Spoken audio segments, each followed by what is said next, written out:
Hello, viewers. Welcome back to Laptop Trader Channel on YouTube. My name is Philip. I'll be hosting this presentation. Again, I'm here to share my experience and give back to the stock trading community, one video at a time.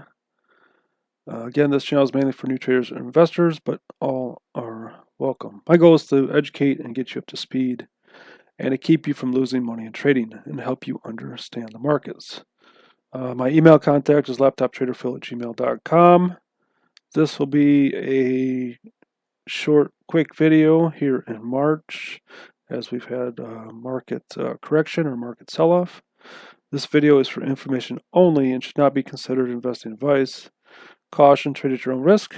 Most stock day traders lose money. Please protect yourself at all times. Good luck. Let me just highlight something I want to talk about, and that is what does it mean to protect yourself at all times. I say that every month or every video, and I truly do mean it. Trading or investing involves risk, and you can lose money when you put money at risk. Just like getting in your car and driving down the road involves risk, but the reward is worth it because you don't have to walk everywhere. But in trading, there's also risk, even though you may not realize it. However, right, no risk, no reward. If you don't trade or invest, if you don't take any risk, then you cannot expect a reward or expect to grow your capital money, okay? So we need to take some risk. So first thing that I use to protect myself is my position size versus my account size, and also versus my net worth, okay? So real quick, my basic maximum position size that I use that I'm comfortable with is 10% for a position size versus my account size. That's the maximum position that I will take. Many times, in fact, most times, I take a smaller position than that as like a starter position to get a feel for whether I was right or not on my expectations for that particular stock or company. And also, position size versus your net worth is also something to consider. That let's say you have a house, and maybe you've got 50% equity in your house, so you've got some net worth there. Maybe you've got a 401k or a pension account through your employer, or a pension account through your small business, and so maybe you have some net worth there. And then if you take a look at your overall net worth, I would probably say if you're going to trade stocks as a newcomer, I would probably look at maybe only about 10% of your net worth. I think would probably keep you out of trouble. Therefore, if something goes wrong and maybe you're not good at trading, or you didn't do your homework, or you lose some money in trading, it's probably not going to hurt you or your lifestyle or your financial well-being or your family. Okay, so you need to kind of think about that too if you're going to engage in trading individual stocks. Second way, which is very easy to do these days, is through diversification. So yes, I do trade in individual stocks, but they are more risky than a stock market index fund or a mutual fund with a basket of stocks. Okay, so just by diversifying, you can reduce your risk in the stock market. Most of you will diversify through some sort of employer 401k stock market mutual fund. That's very common nowadays. But if you don't have a 401k at work, you can still go out and you can still invest and buy your own mutual fund through an online broker or through a investment advisor. And that's a very easy thing, very safe to do in general, especially if you buy something like a index fund or a total market mutual fund, something like that. And with that, yes, you're taking risk, but you're also not expecting a huge reward. You're just expecting a reward that would kind of match the market. Somewhere between maybe like 8 to a 12% annual return, which is pretty normal to get that type of return from the stock market. Third way that you can protect yourself is you should use a stop loss order if you trade individual stocks for extra protection beyond your position size, in case you are wrong about direction. Normally, this is called share sizing based on a stop loss order. Okay, that's the third way you can protect yourself. And if you have a loss, it should be a small one. I would suggest less than a 5% loss on any one stock or any one position. That would help to keep you out of trouble or from losing too much. Another way you can protect yourself at all times is do not borrow money from your house, like a home equity line or a credit card or a personal loan to trade with, right? Use cash to trade. Use extra money that you've saved and allocated to trade with. Do not borrow money, okay? You're just adding more risk with borrowed money. If you don't have it, then you shouldn't be trading. Debt is risk, and you owe it back whether you make money or lose money. And so you're just adding risk if you borrow money. Somebody called in a few weeks ago to a national radio program, very popular program, and said that they had risked over $250,000 in the stock market trading stocks, and they borrowed that money against their house. Well, they lost it, and now they just put their house at risk, right? They put the place that they live at risk. They put their family at risk of being homeless. That's really stupid, okay? Do not borrow money if you don't have it to trade with. Finally, protect yourself at all times by taking some time and study some companies and charts that you know, right, that you recognize. Let's say Walmart would be something most of us would recognize, and get a feel for how to analyze a company, both technical and fundamental analysis, until you are comfortable making an educated trade or investment. And then, look at 100 stocks to buy one. Literally take some time. Look at 100 stocks. Look at their charts. Look at their outlook. Look at their guidance that they're giving you. Look at their last couple quarter reports and see if you pick up anything there. Look at their recent earnings. Did they beat earnings or did they underperform? Okay, is the company stronger than its peers right now, or is it weaker than its peers right now? Is the company you're looking at pulling back when the market's selling off, or is it not pulling back? Is it showing a relative strength? Okay, so these are ways you can protect yourself at all times. Now, let's look at a few charts. I want to update you guys on this week's charts, and we'll just take a look at a few real quick. And right now, the overall market is selling off and making a correction through price, right? We had this correction through time for the last 5 months, okay? And now in month number 6, the S&P 500 has corrected about 5.5%. So we're in a corrective phase of the market. The NASDAQ index has actually been correcting through price and time sooner than the SPY. It's been correcting since November. Okay, and now these last 2 months, it was down 2.34% last month. Now this month, it's down another over 4%. So this has been correcting through time and price before the S&P 500 has actually, showing a little bit of relative weakness. The Dow Jones index was not correcting at all. Even it actually made a new high last month, and now this month it's down just under 7%. So correcting very quickly. And many times you will see that. This is normal. You'll see a kind of slow, steady, almost a stair-step pattern up, and then you'll get a quick sell-off.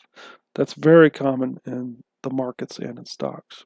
So I'm not too alarmed by this correction because it was kind of expected based on other information I've shared with you guys, that we've been in a very strong market for the last 3 years, and it's actually about time we've had a correction. So, and that's just the way it is. This Russell 2000 index made a new high in January, went sideways in February, and now is corrected over 7% here in March. So we're just in a corrective phase of the market. So don't get too freaked out by that.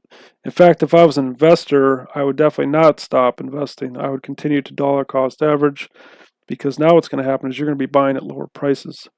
And that will work out for you very well long term in some sort of a mutual fund. And the transportation average is probably the worst of the top 5, down over 10% already in the transportation average. Okay.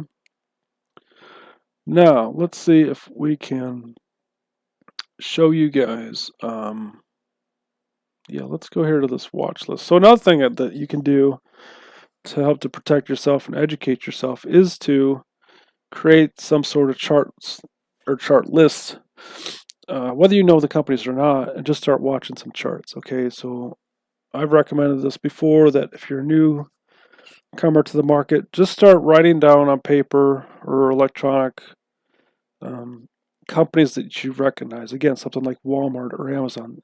Put those in a list. Start watching the charts. Right. So here's some you may or may not recognize, but here's a stock that sold off hard back in November, has went sideways ever since. So is still a watch for me. Okay. This company, ESQ, had a nice uptrend until January. Had a signal, a bit of a selling signal here with this topping tail candle. And then the next month had a red topping tail candle. Those are two kind of warning signs when you get these range expansion candles. Now this month is not doing too bad. It's actually up 4% for the month. So this is showing a little bit of relative strength versus the market. So this is still a watch. If I was going to possibly buy this, I would do some more research. I would look when our earnings coming up. I would go down, maybe look at this daily chart and see if anything looks positive to me. This pulled back, like I said, since February. Made a bottoming tail candle, reverse course. Had this nice gap up, and since it's been kind of pulling back. So we'll have to see if this flips up. If this flipped up the next week or next month, yeah, I would consider this a buy.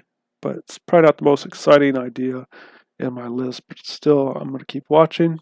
Again, you don't have to take any action. You can just watch stuff too, until something just sticks out to you that's so obvious that you almost have to buy it.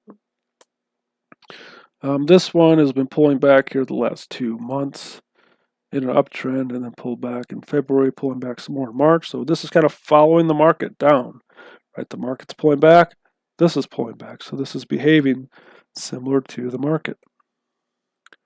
This one looked good until this month, right? It was up 41% in February and then has given it all back in March. So that's very disappointing on that. That would be completely off my list. This one, similar story, in an uptrend and all of a sudden selling off with the market in March. This company, ARI, bit of a bottoming pattern. So we can see left to right in a downtrend, downtrend, and now it's sideways after a bottoming tail. So these bottoming tail bars oftentimes signify the end of a move to the downside, similar to a range expansion bar or a wide range candle like this red candle here. So this is signifying to me that that's likely the end of the selling or the end of this downtrend, and now it's went sideways. Okay, so this is on my watch list to go long. Now this is also pulled back last month and then pulled back this month over 5%. So this is pulling back along with the market, but because it's been going sideways for almost a year, if we get this to flip up and start trending up a little bit, this is one I would buy from a bottoming pattern, okay, just based on the chart. Now, that doesn't mean I would buy it for sure until I look at some other information, but just based on the chart. This is not showing relative strength, but it's also not showing, any really relative weakness. It's just kind of neutral right now. So I hope you guys can see that. Then we've got IMAX in an uptrend until, this month we're getting this large wide range red candle. Wayfair, symbol W, was very strong last year and is now pulling back this year. We'll see if that could flip up for maybe a second move. This one is showing a lot of relative strength. American Public Education, right? In an uptrend since November 2023. So that's over 2 years this thing's been going up. It had a little correction here in October 2025, then resumed this very strong uptrend. It had earnings this month, positive earnings, 67 cents a share, if you can see that right there. And it's up this month over 17%.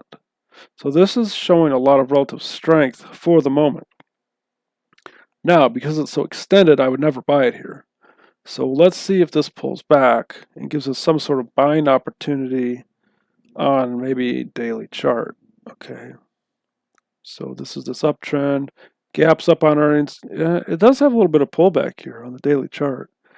So let's see if this kind of pulls back, maybe somewhere halfway between here and here, and then gives us a little bit better buying opportunity. But this is a very strong stock. So that shows me that, this is more of a likely candidate, not a guarantee, but a higher probability that this will continue to keep going up higher in the future because it's just been very resistant to this market pullback. Okay. So I hope this helps you guys out. Here will be an example of a stock that wasn't an uptrend, and now because of the weak market, this has really given back a lot of profits for investors. This is down over 22% this month. So look good until it wasn't. This is why you need to watch your position size and watch your, use a stop loss somewhere that makes sense, maybe under this area or under this candle, or maybe go to a daily chart and look for some pivot areas that would make sense as a potential stop loss area. Maybe this gap could have been a potential stop area. This pivot here could have been a stop area. That would have saved you. Just putting your stop here under this pivot or under this area would have saved you a lot of aggravation on Friday of losing another 9%. Okay. So these are important things, important concepts if you're going to be an individual stock trader or investor. So here's one that looked a little bit better on Thursday and Friday of this week, right? This was up Thursday almost 3% and then gapped up Friday and held that gap up over 7% on Friday. So this one showed a little bit of relative strength, right? Just based on the chart. So these are the things I'm looking for when I'm looking to make a investment. I'll end the video here because I don't want to get too long-winded, but I hope that helps you with relative strength, relative weakness, what does it mean to protect yourself at all times, and just how you can go about running your business in an effective way that doesn't cost you money. Okay, thanks for watching. Again, I'm Laptop Trader. See you in the first week of April. Good luck and goodbye.